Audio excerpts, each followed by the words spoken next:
Assassin's Creed has been released as a game in 2007. Now, 9 years later, we're sitting here talking about the movie.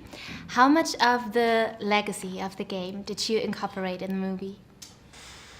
I guess one of the hardest things that we had from the beginning was it's such a dense universe.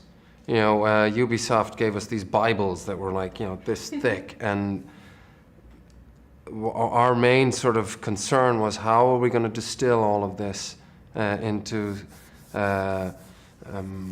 simple things for people to sort of to grasp.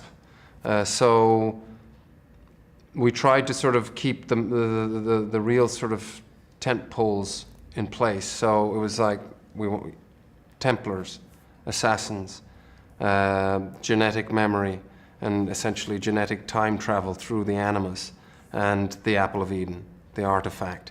So that took a time to sort of distill down to those sort of main points, because you can't give too much of an audience, you know, too much stuff to an audience to sort of digest. And then also we wanted to create original characters. We wanted to create an original timeline and regression.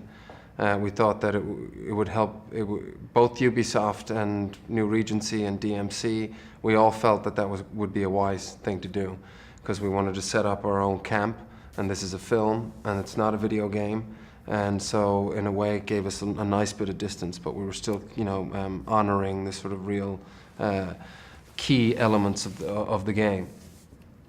And then it's about, you know, finding a narrative and sort of making it a sort of cinema experience as opposed to sort of playing a video game. They're two very different things.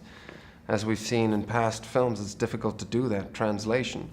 But there was so much in this world that I felt lent itself perfectly to the cinema. You know, again, like getting back to this sort of conflict between Templars and Assassins. It's been raging since, you know, the beginning of time.